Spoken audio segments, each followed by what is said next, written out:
the, taking Tree Farm and Sweetens, for example, is like they are building a community of like-minded people in the golf world.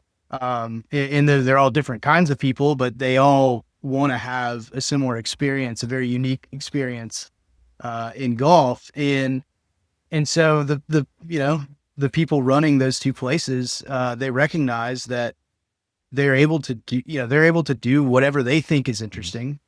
And odds are, if it's interesting, if they think it's interesting, everybody else will too.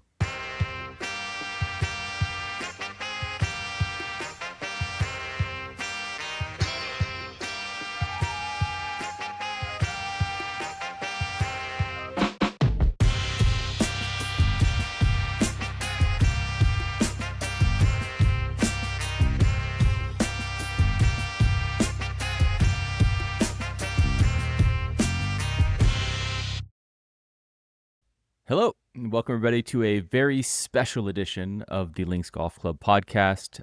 We're kicking off a series where we dissect what makes great golf clubs. We are building the best golf club of the future together, and we want to talk to people who have been involved in great golf clubs now so we can learn from them, and those learnings can influence this grand experiment at LinksDAO. So logos are arguably one of the most important parts of a club. They signal identity, create shared meaning amongst members, and they serve as coveted social proof that you've been somewhere great. But making a great golf club logo is very hard work. And today we talk to one of the best golf logo designers in the world, Seth McWhorter, who designed our Spey Bay logo as well as our alternative logo for Spey Bay Fishbird. A little bit about Seth. He is the founder of McWhorter Creative, a one-man creative studio based in Rome, Georgia. He specializes in logo design, branding, illustration, and creative direction, mostly in the golf world. He's worked with some of golf's most influential brands and clubs today: No Laying Up, Pinehurst, the Buck Club, Sweetens Cove, Tree Farm, Imperial, and many more. He has a background in landscape architecture. He went to Georgia, but more recently then developed his talents as a graphic designer at Creative Circus in Atlanta. He lives with his wife and two daughters, self-described as shorter than average and golf obsessed.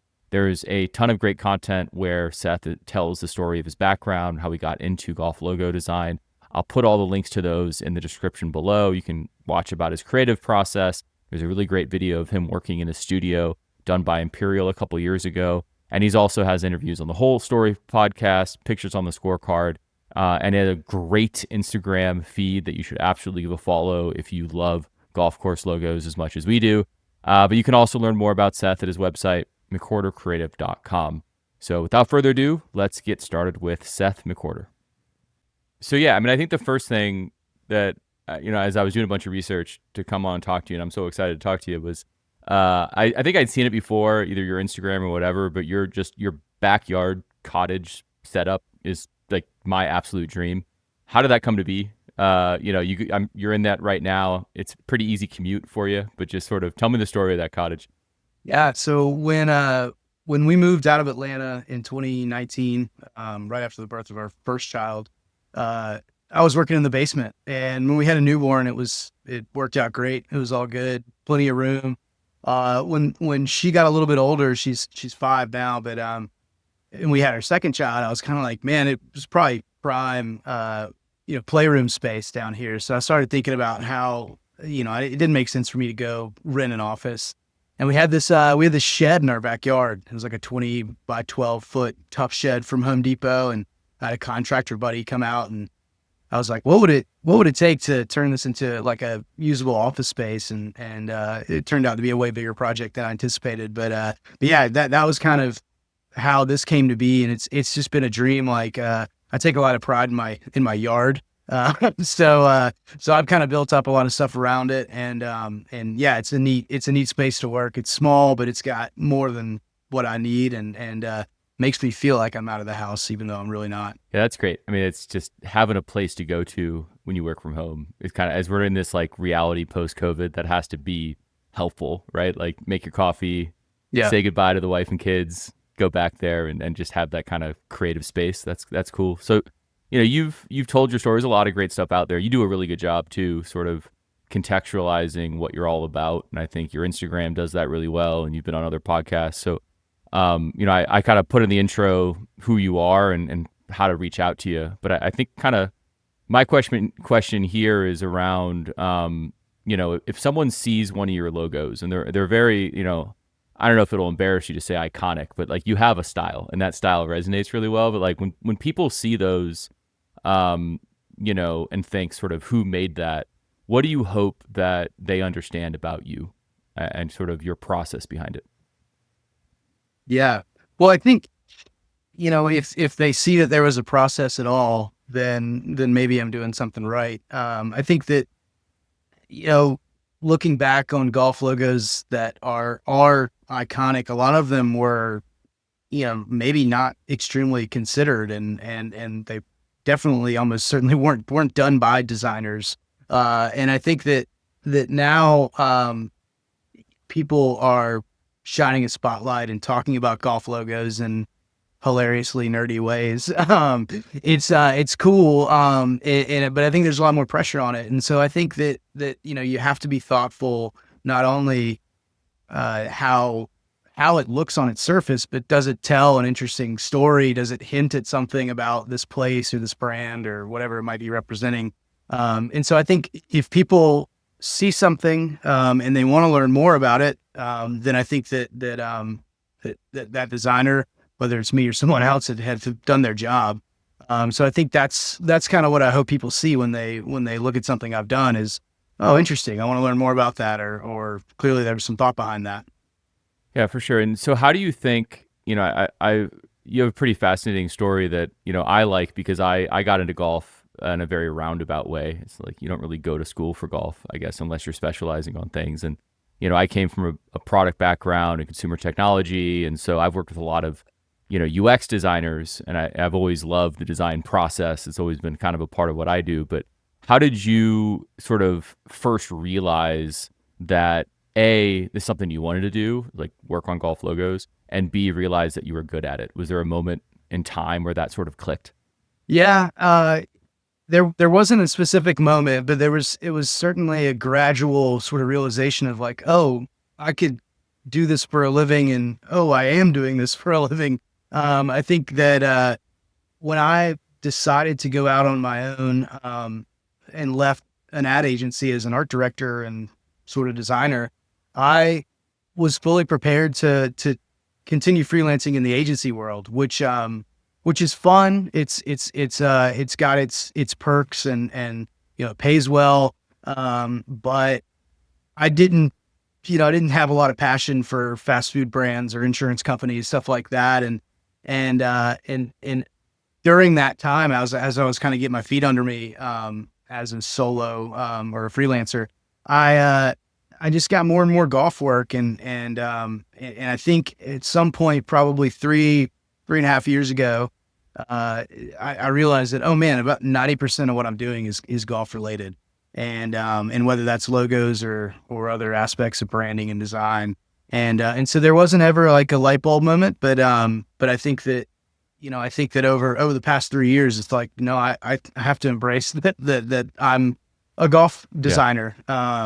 And I don't think that existed, 5 years ago. Sort of a slowly all at once situation. Yeah. Exactly. Yeah. That's cool. So do you feel like you're a golfer who does design work or a designer who does golf work? Well, I was a golfer first. Like my first passion in sports was tennis, and at some point I kind of put that on the back burner and got really into golf, and it just all kind of clicked. I'm a pretty competitive person under the surface, I guess. And golf is just like, to me, it's like whether or not you're playing in a tournament or against someone head to head, it's just like it's always scratched that competitive itch. And so it's definitely golf first. That being said, I mean, I was into sketching and drawing, like most kids. And I think that I went to college for landscape architecture with the idea of trying to get into golf course design. And I remember actually, I think I was a senior in high school, and I had this kind of like throwaway elective class or whatever it was called. And it basically, like, you can kind of do whatever the hell you wanted to with this last project. And I designed like a totally made up golf course. I don't think there was any like brief behind it or like, I don't know where this project is, but I think that was the thing. It was like, oh, okay, like, people design golf courses for a living. I can go to UGA in my backyard. I grew up in Athens, and they have this awesome landscape architecture program, and so I ended up in that. But so yeah, definitely golfer first, but I think it's been a slow realization that there's a lot of creativity in golf, and I happen to be on the design side of things. Yeah, it's a cool story because again, like I've always been fascinated by people who took a pretty circuitous route to what they do now, and I think I'm drawn to those people because they typically have really interesting perspectives. Like nothing against someone who went to school for the thing they're doing now and rose the corporate ladder, and that's nothing against that, right? Not talking shit there, but it is cool to see people who have different perspectives and bring a lot of things, especially in creative work, right? Yeah. Well, it's funny that like everything I've done, there's been aspects of it that translate to what I do day in and day out. And I think as I've gotten a little bit older, I've started to sort of embrace this cliche idea of like everything is a teacher, is a learning experience. And what you're doing may feel sort of useless, but you never know what skills you pick up and you'll be able to translate to something else down the road. Absolutely. Well, let's maybe kind of start broadly here. Our goal is to sort of unpack and dissect what makes great clubs. Links is a sort of a new form of golf club. It's digital, it's global. There's you're spending a lot of time online, but we obviously have Spey Bay, which we'll talk about. We just became co-owners at Hillcrest, and I think to your point about learning, and we're really just trying to squeeze out as much information as we can as we guide the future of our own club, right? And I think one thing that probably is most associated with the club to the outside world is the logo. It's so critical and important to get right.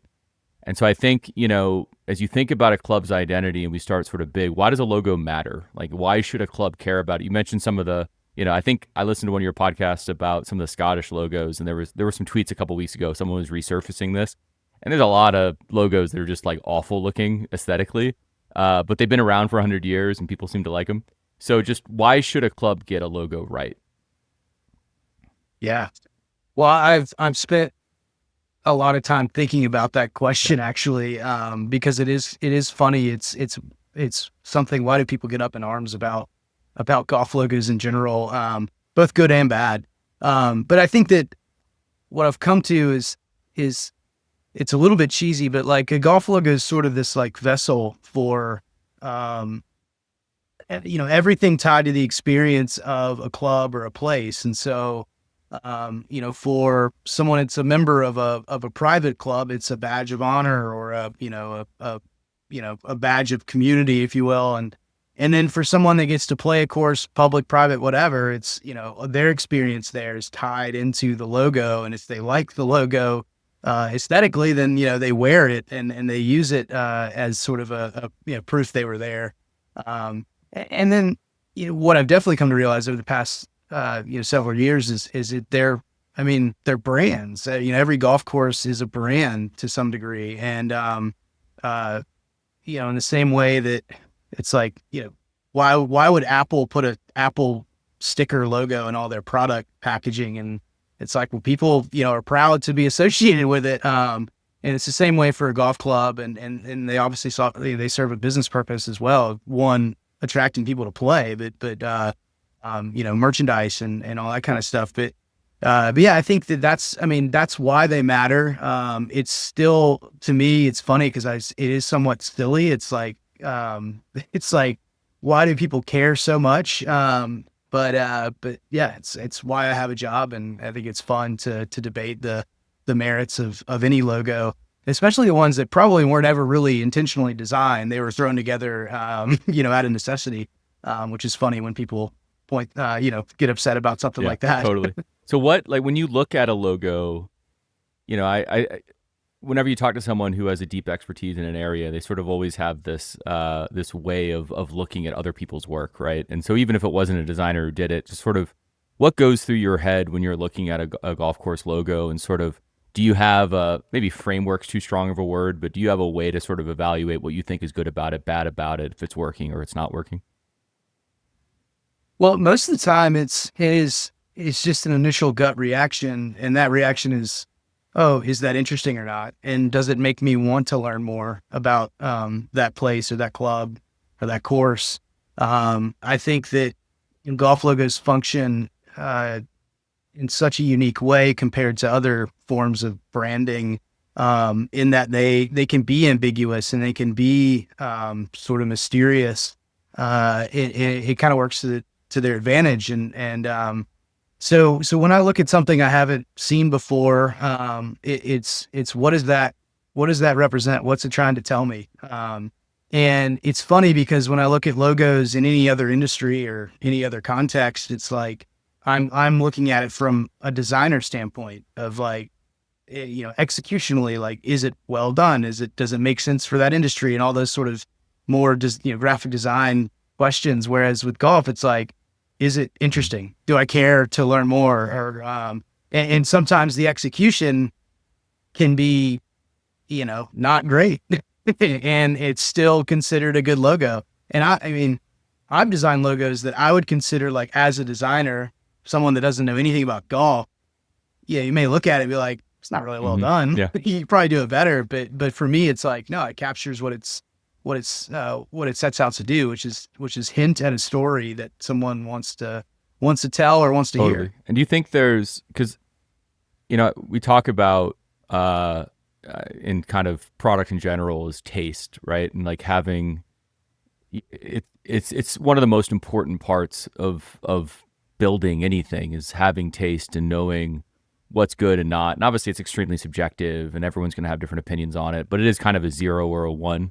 Like, do you think, I guess when you're working with clubs, do you have to teach them taste? Like, is there like, and I think kind of my follow-up question to that as I'm thinking through it is, I think one of the hardest things for me is not a designer, right? Like I'm doing the thumbnail for this podcast, for example, and I'm like trying to obsess over it. It's like, my wife is a designer, so I show it to her and she's like, well, I'm like, I think it looks pretty good. She's like, nah, it's off like 5%. I'm like, okay, well, what are those 5% things? And like, so it's hard to know when you're done, and I guess that's kind of a cliche in art in general, but do you feel like the clubs you work with sort of already have an inborn taste benchmark, or is it something that you have to impart on them, or sort of how does that work?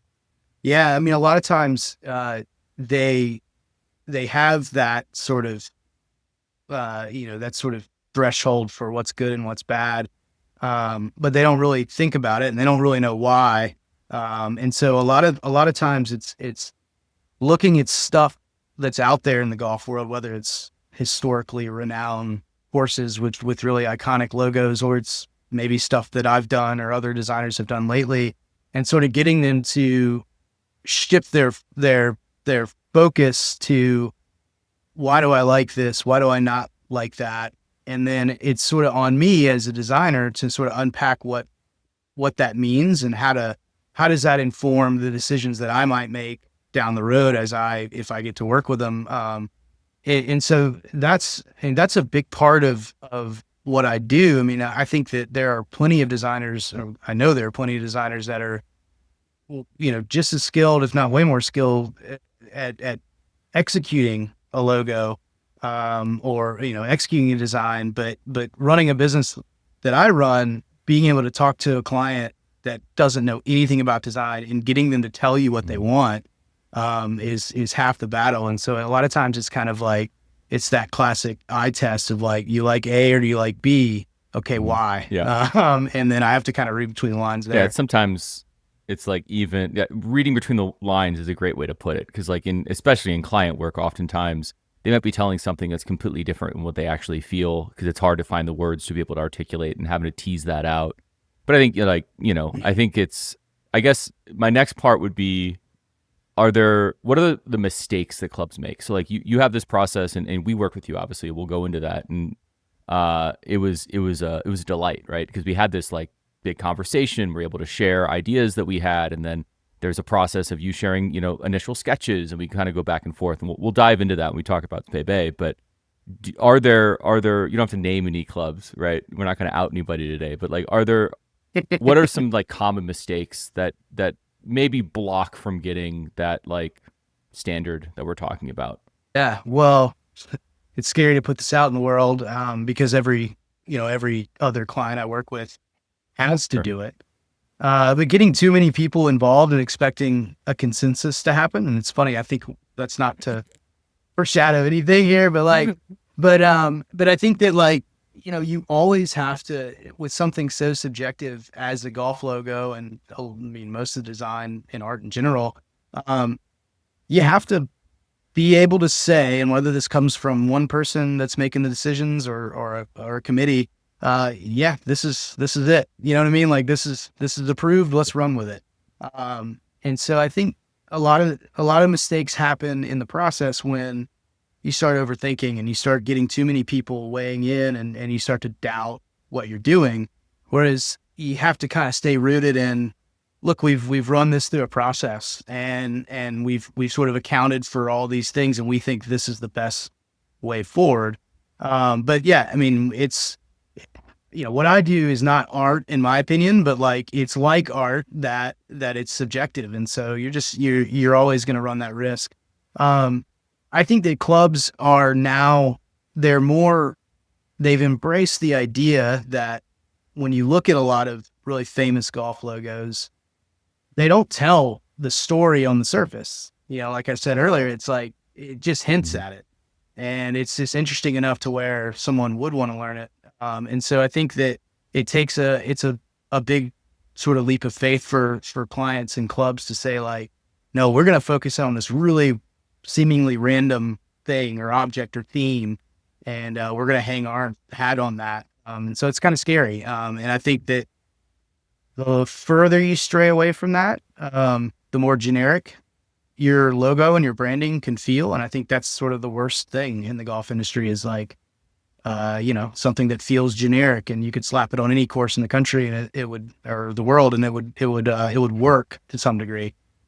So that's Yeah. kind of, yeah, it's an interesting part Yeah, of it's it. like oftentimes it's almost like the logo is the artifact of a process that the club represents its own details. And what I mean by that is like, there's definitely some clubs who are just like, we just don't really care, but that's probably emblematic of them not caring about a lot of other stuff that would make the membership experience Mhm. not great. I think you've talked about this in other podcasts Right. of like, you're having a conversation with a club and they mention that there's, this character member who's interesting, or there's this specific tree, or like in our case, we sort of try to tie together the iconography of our old logo, but really reflecting the environment that course is in, and sort of the center of the whiskey world in Scotland, as well as being on the coast. But I can imagine there's probably, and I'm sure these clubs wouldn't even reach out to you, but there's some clubs who are just like, let's just slap something on there. It's something that we have, but that also probably means that there's other details of, like, if I looked at a crappy logo, my question would be like, well, what are the greens like? Like, what are the tee boxes like? What's the food like? Like, Right. these are all details that Yeah. really matter, right? So, Right. I guess maybe kind of to wrap this first section up is who's getting it right. So we talked about like some mistakes, but like one thing that I think I'm drawn to in your work, like I'm big. I'm from Tennessee, right? So big lover of Sweetens Cove. I go there all the time, and I feel like every time I go there, there's something new that you've worked with them on. They have their sort of brand logo, like the main one, but then it feels like they just have this freedom of expression to be like, okay, we're going to do all these other one-off things to be able to keep our brand fresh. Is that normal? Are they kind of the only people who think of it that way? Obviously, Tree Farm, like, you have all these different colors of the tree, but like kind of who's getting it right and what's the right way to think about it now? Yeah. Well, I think those two that you mentioned, in my opinion, and this is not, yeah, not to be biased, because I can only do so much Mhm. in terms of handing over design assets. It's up to the, taking Tree Farm and Sweetens, for example, is like, they are building a community of like-minded people in the golf world. And they're all different kinds of people, but they all want to have a similar experience, a very unique experience, in golf. And so the people running those two places, they recognize that they're able to do whatever they think is Mhm. interesting. And odds are, if it's interesting, if they think it's interesting, everybody else will too. And Sweetens, I mean, the place is just so unique in that, yeah, it's sort of like you've got a guy, you got Matt Adamski and Rob Collins, like those guys are just cool guys that know what's fun and what people are going to gravitate towards. And I think what they found and what I've observed is that it really appeals to a lot of different people for many different reasons, but they're just doing their thing. And they're not overly concerned about, because they don't have to be, they're not overly concerned about, well, how, if we do this, are we going to alienate this group of people that we want to come play? It's like, no, like we got this fun party going over here. And if you want to join in, like anybody's welcome. And so I think, I mean, that speaks to, what's so cool about golf is you can have all those different experiences, and enjoy them all the same. And I think it's probably no surprise, you've also worked with No Laying Up a bunch, and it's like kind of similar idea, which is here's who we are. Now, not only our logo, but our brand and everything that we do is about finding our people. You know what I mean? Like the same person who might be a member at a club down the street in Nashville might not enjoy Tree Farm, but the brand, certainly does evoke like, this is the style of golf that we expect. Sweetens is the same way. No Laying Up is not trying to go off and make a bunch of assets for people who aren't going to like their brand anyway, right? So I think that like so kind of to wrap this section up is like a club needs to know who they are and know what they want, right? And they need to be probably courageous enough to then distill that in iconography that then tells that story to the world, and then they have to live up to that, right? And I'm sure that's not easy probably to do, especially for a club that's been along for a while. Like, for us, Spey Bay originally was built, in the early 1900s, but, we had this opportunity to take over the course, and it was a good opportunity for us to ask questions about like, who are we and what do we want to be? Tree Farm is obviously new, Sweetens is relatively new, but that is a very useful takeaway, I think, for us. If this whole, like in the spirit of us learning, is just like always being really clear who you are, and then not being worried about not finding enough people who agree with those statements. Right? Yeah. Well, and I think like just that mindset of being willing to sort of pivot and experiment and ultimately sometimes fail. I think like, again, it kind of goes back to like, well, I had to make a change in my career, but I'm pulling from these past experiences, even though they had nothing to do specifically with what I'm doing now. But, those places like Sweetens and Tree Farm, and there are plenty others, like, they're doing what they think is cool, and odds are people are going to think the same, but they're rooting it in community and trying to, pull people together, which I think, you're bound to get that right if you're trying to. For sure. It's kind of like music, right? Like the best kind of music to me is, and I've seen some of the music you have in your studio. I think we like a lot of similar bands, but it's like people who make music for them. I think I'm always going to enjoy more than like later career musicians who feel like they've distilled it into a formula and we're like, okay, we know this is going to be a hit. Obviously, there's some exceptions to that rule, but cool. So let's maybe then zoom in to the work that we've done together. So, we reached out to you. Now it's been like 2 years.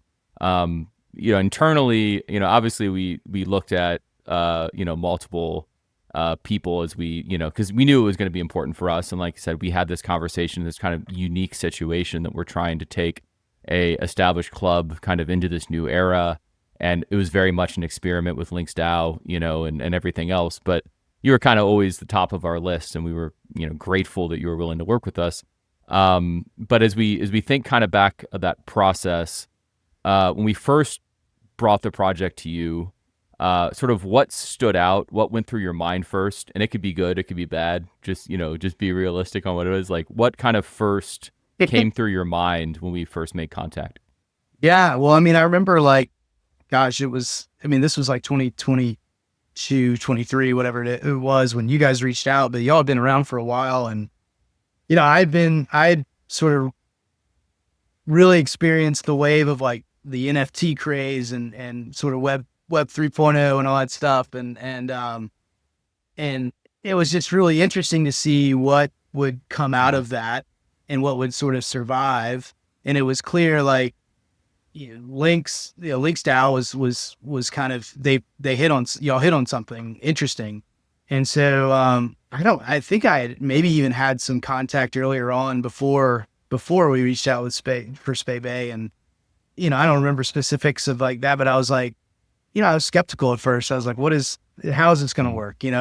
And I mean, it's like that with everything in golf these days. It's like 6 years ago in 2018, 2017, whatever, like a lot of stuff. It's like, I mean, it definitely didn't exist. And you would be called crazy if, you would pitch the idea of what some of people are doing in the industry. And I think it's really cool to see what came out of that and what's survived. And so I think, when you guys came to me with the project, I was like, holy shit, they actually did it. They got a course. Like, that's awesome. And I mean, quite frankly, I was super excited just because it was so unique. And I felt like it was a really, interesting challenge to take on. And then once I started learning more about the project and the place, which I still haven't been yet, but we're going to talk about that later. We're going to get that on the calendar. We got to figure that out. Good. Yeah. We'll have to get my wife involved. I was just excited about like what we could potentially draw from, and I'm sure we'll talk about that. But there's a lot of cool things about that place in general that or specifically that cool. Stand out. Yeah, and let's maybe touch on some of the initial hesitancy, because I know this was a conversation we all had at the beginning. Is you alluded to it earlier, is that to do this well, you need clear vision, clear sense of who we are, and ideally fewer cooks in the kitchen, right? And I agree with you. I've worked with clients in the past. Whenever you have multiple stakeholders, decision makers, it just gets bogged down in this endless sort of like navel gazing. By nature of working with LinksDAO, you're working with thousands of people who are going to then ultimately vote on the logo. Was it ever like, screw this, like I don't even want to do that? Like what was going through your head when you kind of started to realize that like this is probably the opposite of how I naturally would want to approach this? Yeah, no, I mean, I remember thinking about it very briefly, and I don't know, like maybe it just caught me at the right time, but I was like, yeah, let's do it. That'll be fun. No problem. If I probably was being a little more considered about everything, I would have been like, whoa, maybe I need to double the fee here because it's gonna be, it might be a mess. But I kind of resigned myself to the fact that like, and I don't think maybe we did explicitly say this, but I was like, y'all are kind of, the team that I was working with, we're going to kind of filter the feedback or just the results of like pulling the community in. And I think that the more I did think about it, it was like, yeah, of course this has to be, sort of not, voted upon, or it has to have input from the community. If you're going to expect people to get behind it. And I will say I never dug in and like read any specific feedback. You read in the Discord, what the team. No, I mean, I could have, and I would have probably lost a lot of sleep. But because I mean, every designer or people in the creative space, they want to just sort of distance themselves from their work and sort of not get their get personally tied to the work. But I I say that I don't do that, but I think naturally every person does. And so that could have been a real tough one to wade through. But I think it ultimately it was really interesting, and I think that's why I took it on. As like I'm just curious to see how this works out. And thankfully, everything was positive. Again, probably because I didn't dive in and read comments, but yeah, it was a fun way to do this, and I think that the result of it is it worked out great. Yeah, I mean, I think a lot of the experiment with all of this, whether it be decisions like the logo, decisions on which golf courses to buy, like it very much is an experiment in collective decision making. And I think what very early on, like we as the team who works on it every day, and employees of Links, and we're sort of empowered by the community to go off and, with principles in mind, bring things back to the community that then they get to make the final call on. And that the logo kind of worked out the same way with Spey, right? It's we saw the opportunity for Spey Bay. We came back to the community and said, do we think this is a good idea? Yes or no? If you want us to pursue it, we will. If you don't, we won't. We vote on it. We went off, made an offer, bought the golf course, and same thing with Hillcrest in Kansas City, right? So I think that is, I would have been scared if I was in your shoes for sure. But one of the biggest things with DAOs in general in that sort of 2022 timeframe was a lot of them did fail because they weren't ever able to reach a consensus and move forward. We had to find a good balance there, and I think it's worked out well.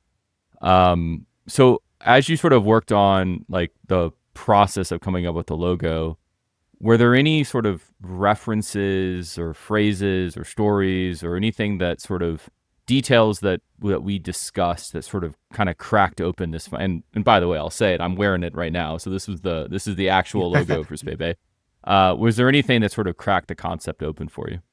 Well, it's funny because as we're talking, I've been on the sly, like opening up old files, like the original sort of working files, and they're Illustrator files, and I pull in all these images from wherever they come, whether it's email and all that stuff. And I was like hunting for the original Spey Bay logo that you guys shared with me, and I think that you guys identified pretty early on, like we probably need some nod to the history of this. Well, we definitely need some nods to the history of this place, and so part of the logo, or part of the concepts that I pitched, they were really centered around that, and so that was sort of like, I don't want to say the default, but there were other themes that were a complete departure from that, like Highland cattle and spay casting, fly rods, and fishing, and the ice house, like all that stuff.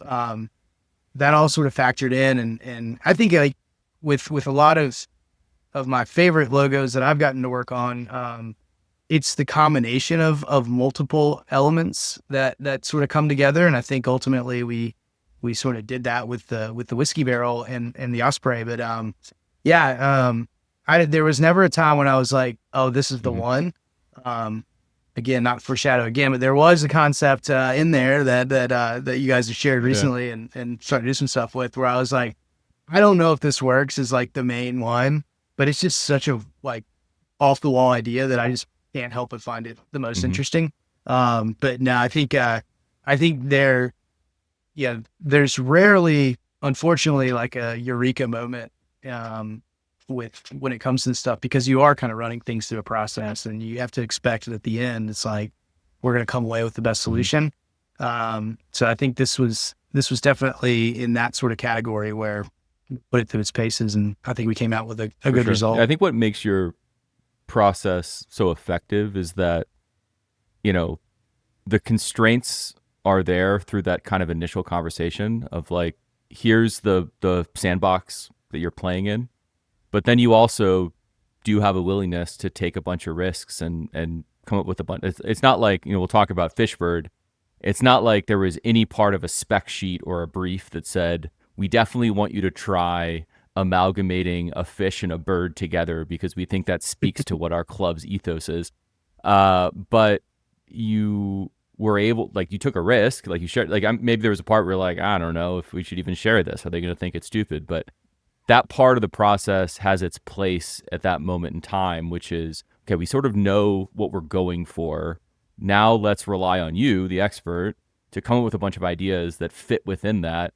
And maybe there's some on this end of the spectrum, and maybe there's some on this end of the spectrum, but ultimately that part of the process is going to allow us to move the process forward and ultimately get to the result we wanted. So let's talk about Fishbird. I mean, you said you kind of threw it in there. It was the one, like, immediately I had two reactions. One was, this speaks to me on like a very emotional level, and I love it because I think it's silly and I think it's fun, and I think that's, ultimately sort of what our style of as we continue to like figure out how we fit into the golf world with all these other golf courses that exist that people could spend their time at, is like, it's evocative of this sort of like, it's just not quite normal, The second thing was obviously like, well, this can't be our main logo, but like, how do we figure this out?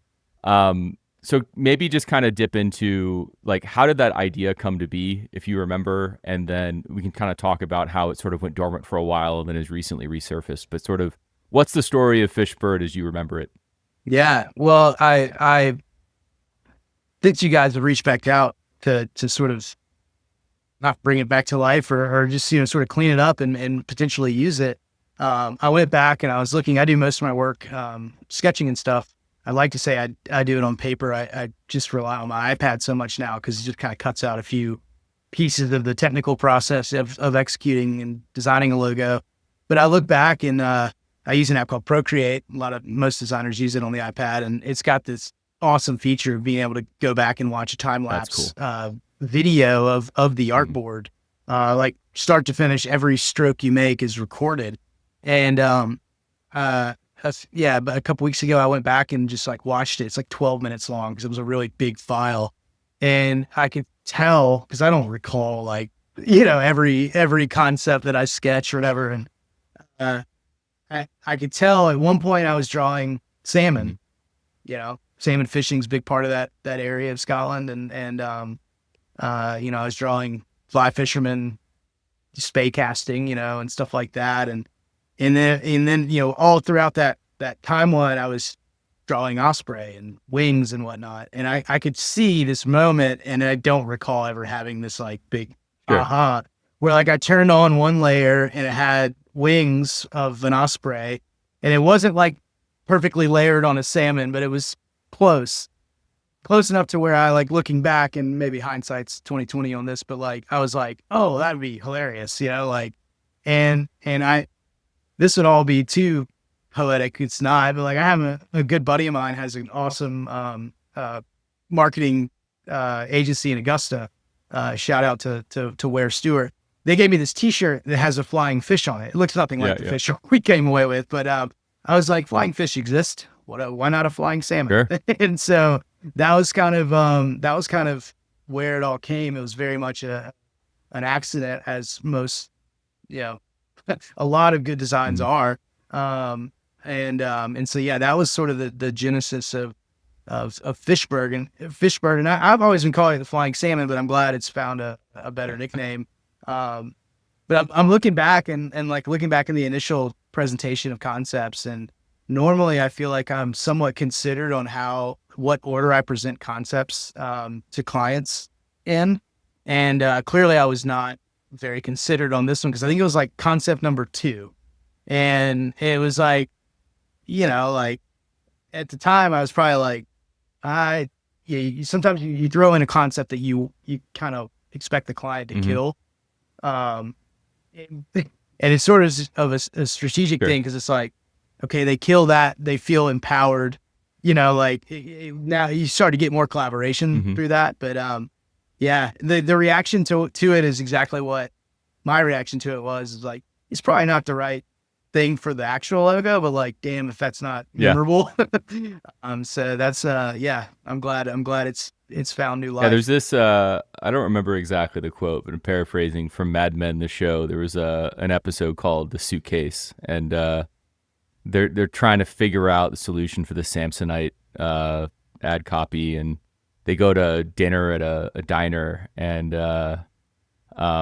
Peggy is telling Don, like, I don't know the difference between good and bad anymore. Like, and Don empathizes with her, is like, yeah, it's the whole point. Like, it's hard to figure that out. It's hard to know the difference between good and bad because they're usually pretty close. You know what I mean? Like, I think a lot of people think there's like great ideas and terrible ideas, but there's like this matrix of criteria that like overlap, right? You just sometimes like what might be a bad idea is actually a good idea, and I happen to think Fishbird's a good idea. So it's like it's a Mobius strip. It's like they're a good idea is on one side and a bad on the other, but they're right together. Like that's the way it feels sometimes.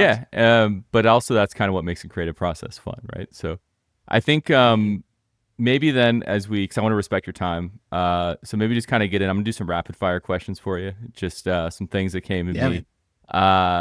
The first one is, when I was watching that Imperial video, there was this huge book that you had in it. I don't know if you remember this, that seemed to be golf logos, or maybe it was just logos in general. What is that book, and how does that factor into how you work?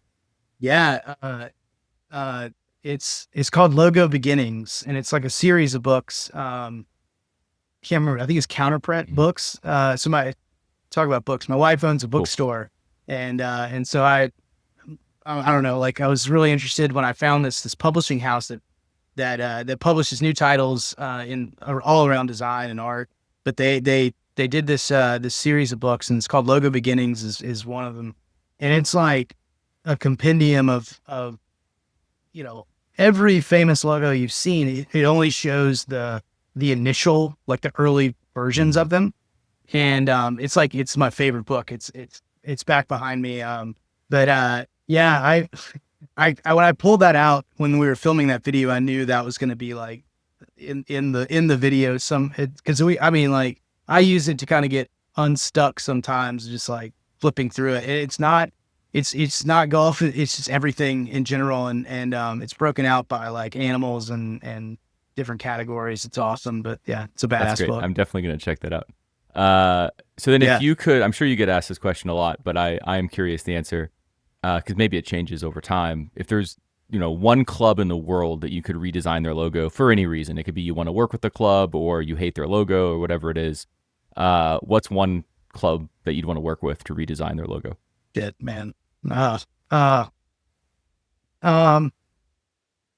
can't think of one specifically.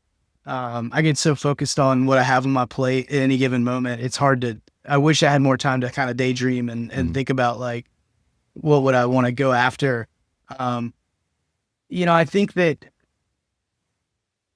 a lot of courses, and we talk about Scotland and some of these courses, these old world courses, if you will, outside of the States, like a lot of them have these sort of untouchable logos. And in my limited experience of working with clubs outside of the States, they have it. I mean, understandably, they have a different view of how the logo functions. It's not the way that most clubs look at it in the States, where it's like, it's a marketing asset. It's a source of revenue.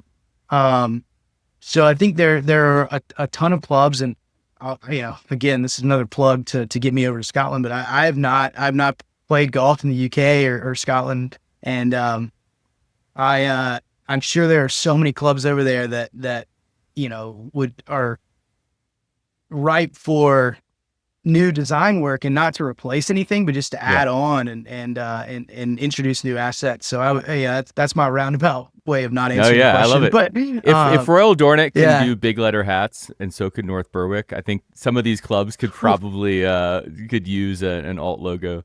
What's what? This is kind of a tangent, but I think about AI a lot in the context of my work. Like, what role do you think AI will play in your work going forward, if any? I've tinkered with AI in my brainstorming process.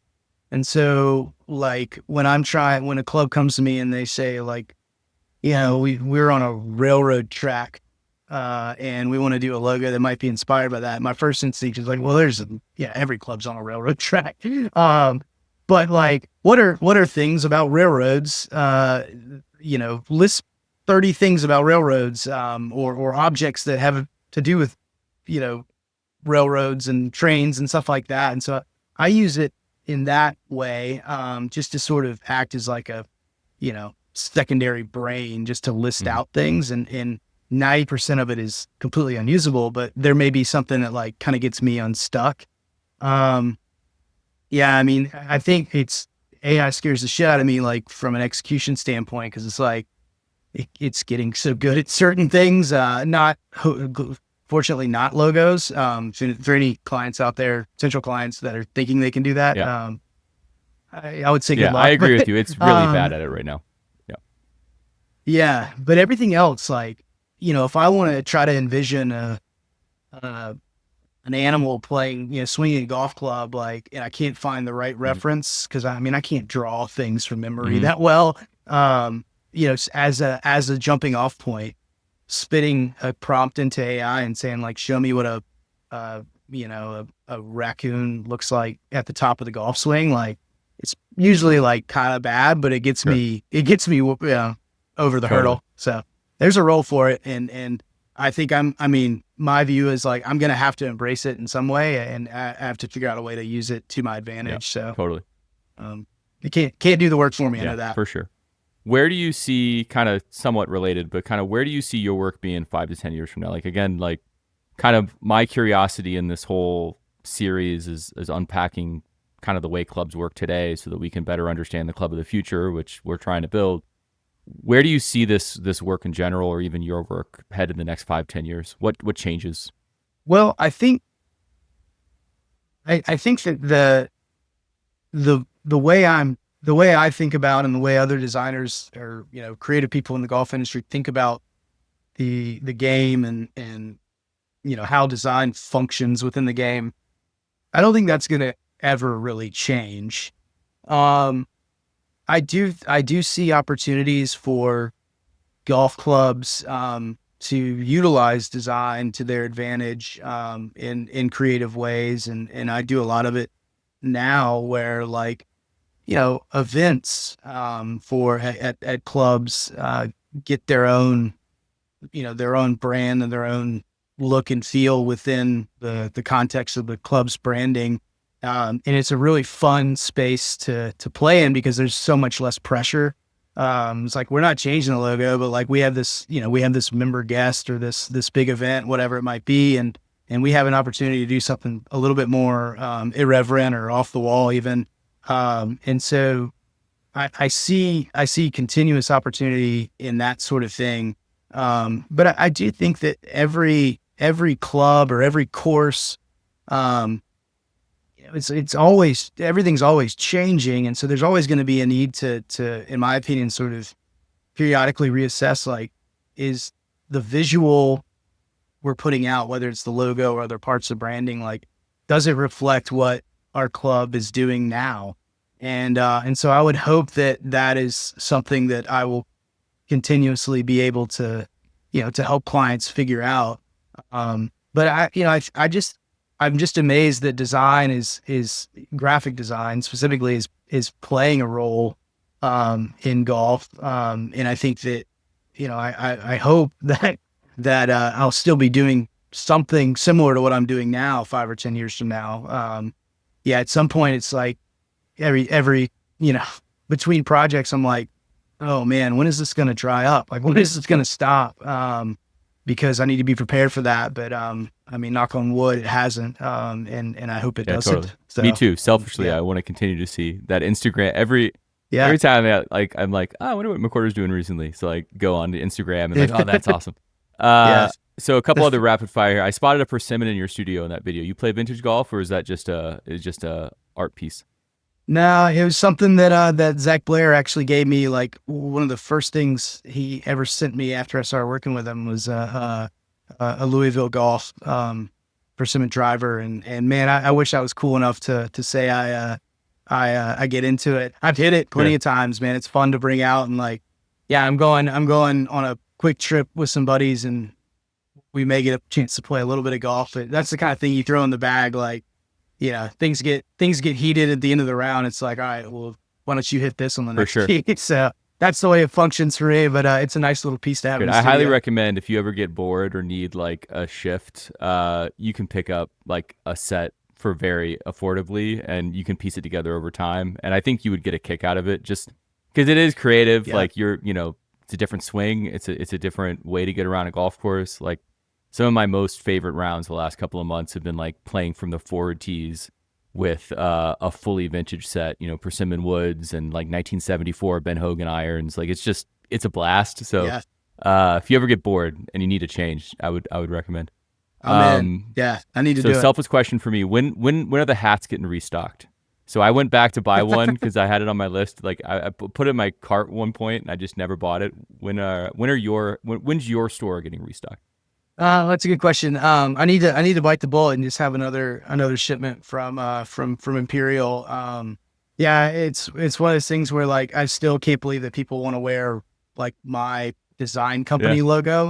That's just kind of a weird thing for me. I have reservations about wearing it in public, so I don't know why other people do, but no, I need to do it. We can remedy that. I think I still have a few in the closet, but we'll get the hats back soon, because I have had some people ask recently, can I get my hands on one? I'll have my payment information saved. Who's for this kind of series, right? Who's a guest we should have on next that you think would actually say yes? Like, is there someone interesting who is in the golf world, specifically around like clubs and everything else that you think we should talk to? I mean, it's low hanging fruit because we already talked about it, but like, I mean, Matt Adamski at Sweetens is just, uh, I know he thinks about it now, but like, I think when he first got to Sweetens several years ago, again, he was just doing things that he knows is fun, and the community, sort of followed suit. And so Matt or Rob Collins at Sweetens, those guys, I mean, they just understand what they have done both consciously and unconsciously at that place, and just sort of building this sort of, mystical, sort of experience. And, it's one of those things where like, it's not for everybody. And I think people go there and they're like, I'm glad I did that, but I don't know if that's for me. But like for every one of those people, there's 10 that are like, when can I come back, and how do I get more involved in it? I'm going to be there on Thursday. So, I'm very excited. Nice. Last question here. And I think most importantly, we touched on it earlier. When you coming to Scotland, like how do we figure out how to make that happen? Yeah. Well, again, I have to talk to my wife. Two little kids. Golf travel is something I have the privilege of doing within reason. But that's one that, I joked with my wife. She studied abroad, and when we were in college, in Oxford. So she's like a big Anglophile. And so I don't think, Scotland and that area would not be a hard sell. It might be a harder sell for me to play a ton of golf. But yeah, I mean, it's every golfer's bucket list to go over there and play, and to go to a place where I've had the privilege to do some work would be an absolute dream. So, I mean, just tell me when we can make it happen, and we'll start putting those wheels in. Yeah, let's figure it out. Would love to have you out.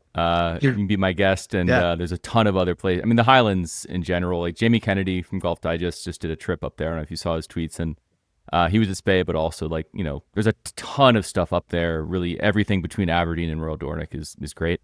So we should definitely make that happen. So I'll follow up with you. So yeah, I mean, thank you for taking the time. I know we went a little over, so I appreciate that. There's just a lot I wanted to ask you, and I know you're busy. So thanks for taking the time and sharing your perspective. It's super helpful for me. I think it'll be super helpful for our members and anyone else who's interested in links to kind of unpack some of these things as we drive this project forward.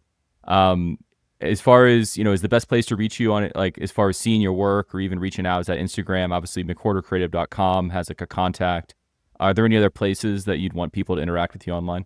No, I think those are the main ones. I mean, Instagram is one of those things that I struggle with, just because it's like every time I put something out, you're a little bit worried about the reaction you're going to get, whether good or bad. And you're also worried about like, I shared this, but I haven't finished this other projects, and this guy just wants to spend all his time on Instagram, so I can't really be posting too much. But that is where I post the most recent things I can share.